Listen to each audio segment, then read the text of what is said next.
अबू जी, आप ठीक कहते थे, पाकिस्तान पर अल्लाह का खास करम है। साहिबजादा मोहम्मद जाबिर सईद बदर की यादों से लबरेज और वतन अजीज पाकिस्तान से मोहब्बत में डूबी पुरअसर तहरीर। बचपन ही से मेरे अंदर एक अक्ली और तज्जियाती सोच मौजूद थी। वालिद गिरामी जनाब सईद बदर साहब एक वाकया अक्सर सुनाया करते कि जाबिर को साग खाना सख्त नापसंद था। मैं उन दिनों शाद बाग के सेंट जोसेफ स्कूल में ज़ेरे तालीम था।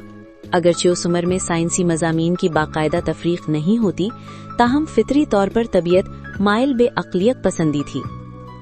उन दिनों मेरे पास एक लुड्डू थी जिसकी गोट्स पर मकनातीस था जो लोहे के बोर्ड से चिपक जाती, इसलिए मुझे ये मालूम था कि मैग्नेट लोहे को अपनी जानिब खींचता है। ये एक सादा सा मुशाहिदा मेरे जहन में सब था। एक दिन जब हम सब डाइनिंग टेबल पर डिनर कर रहे थे, वालिद साहब, वालिदा साहिबा, दादी जान, बीबी जान, छोटी बहन शमाइला मौजूद थे और मैं साग खाने से इनकार कर रहा था जो मुझे सख्त नापसंद था।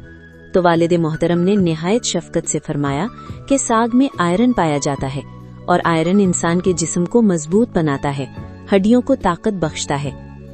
मेरे नन्हे मगर मुतजस्सिस जहन ने इस बात को कबूल कर लिया और मैंने साग खा लिया।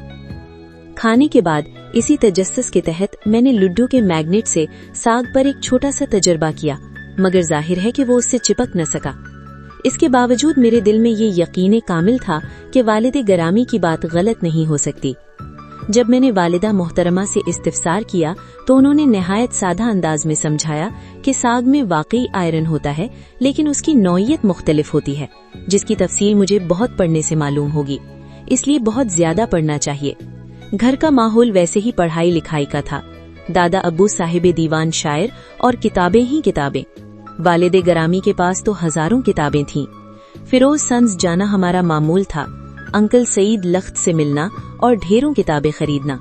मुझे याद है उन्हीं दिनों मैंने फिरोज सन्स का उर्दू इंसाइक्लोपीडिया लिया, जिसका वजन मेरे जितना ही था। अंग्रेजी उर्दू अखबारात का पूरा लश्कर बच्चों के तमाम रिसालों के साथ घर आया करता, जिनको मैं चाट जाया करता। बाद में जब मैंने साइंस का बाकायदा मुतालिया किया तो ऑर्गेनिक और इनऑर्गेनिक आयरन के फर्क ने इस मासूम तजस्सुस को एक साइंसी फहम में बदल दिया। ये वाकया दरअसल इस अम्र की गमाजी करता है कि बचपन ही से मेरी सोच में साइंसी अंदाज और तज्जियाती पहलू नुमाया था। अगर हम फ्राइड के नजरियात की रोशनी में देखें तो बचपन के तासुरात और अफकार इंसान की शख्सियत पर गहरे और देर पा असरात मुरत्तब करते हैं। चंद बरस कबल 6 मई 2022 को वालिद गिरामी इस फानी दुनिया से रुखसत हो गए। उनके जाने से कबल वतन अजीज के हालात बतदरीज पेचीदा होते जा रहे थे।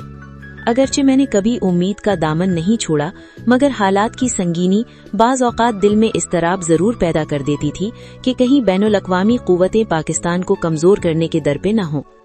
ऐसे मौक़े पर मैं निहायत अदब के साथ वालिद मोहतरम से मुकालमा करता और तारीख के हवाले देता कि अजीम सल्तनतें मिट गईं, ताकतवर हुक्मरान गुमनामी में खो गए, तो पाकिस्तान भी आखिर एक रियासत है जिसे ऐसे ही खतरात लाहक हो सकते हैं। मगर वालिद गिरामी, जो खुद तारीख के अमीक तालिबे इल्म थे, हमेशा एक पुरसुकून यकीन के साथ फरमाते कि ये सब अपनी जगह, लेकिन पाकिस्तान पर अल्लाह ताला का एक खास फजलो करम है। आज जब मैं हालिया बरसों के वाकयात पर निगाह डालता हूँ, खुसूसन मई 2025 के बाद की सूरत हाल पर, तो दिल बेख्तियार यही चाहता है कि काश वो आज मौजूद होते। वो यकीनन मुस्कुराकर कहते, देखा मैंने कहा था ना। लेकिन मुझे यकीन है कि अल्लाह की रहमत के साये में और रसूल करीम सल्लल्लाहु अलैहि वसल्लम की मोहब्बत की अमान में वो जन्नत में बहुत खुश हैं और मैं ये खुशी उनके चेहरे पर महसूस कर सकता हूँ। अब्बू मुस्कुराते हुए बहुत अच्छे लगते। अंकल मंजिर बशीर उनको मुस्कुराते हुए देखकर हमेशा कहते, सईद मुस्कुराते रहा करो, आप पर मुस्कुराहट बहुत सूट करती है। अंकल मंजिर की मुस्कुराहट भी बेहद खूबसूरत थी। वज़ादारी की अपनी मिसाल आप थे।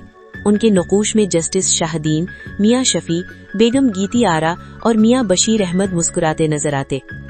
मोजिज़ाने तौर पर एक ही बरस के अंदर पाकिस्तान ने आलमी मंजरनामे पर एक मुनफरिद और बावकार मकाम हासिल किया है। एक जानिब माशी दबाव अपनी जगह मौजूद है, मगर दूसरी जानिब आलमी सतह पर इज्जत, वकार और अहमियत में इजाफा एक हकीकत बन चुका है। सुपर पावर का सदर पाकिस्तान का बार बार नाम लेकर तारीफ करता है। दूसरी सुपर पावर चीन बैनुल अक़वामी डिप्लोमेसी में हमारे साथ है। साबिक सुपर पावर जिसको तोड़ने में हमारा अहम किरदार है, रूस, वो भी हमारे साथ खड़ा है। बड़ी ताकतों के रहनुमा पाकिस्तान के किरदार का एतराफ कर रहे हैं। हमारी सिफारती कोशिशों को कद्र की निगाह से देखा जा रहा है।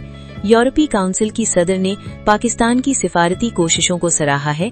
साबिक इतालवी वजीर आजम ने पाकिस्तान के लिए नोबेल पुरस्कार की बात छेड़ी है। राइटर्स ने सदर निक्सन के चीन दौरे से इस सूरत हाल का मवाजना किया है। दुनिया भर की जबानों में अरबी, फारसी, फ्रेंच, जर्मन, हिंदी, चीनी, हर जगह आज एक ही बात हो रही है। पाकिस्तान ने जंग रुकवाई और पाकिस्तान आलमी अमन के क़याम में एक जिम्मेदार रियासत के तौर पर उभर रहा है। आज मैं अपने वालिद गरामी को जन्नत में मुस्कुराता हुआ महसूस करता हूँ। उनका वो पुरयकीन लहजा आज भी मेरे कानों में गूंजता है कि वाकई पाकिस्तान पर अल्लाह ताला का एक खास साया रहमत है। पाकिस्तान हमेशा जिंदाबाद। 8 अप्रैल 2026।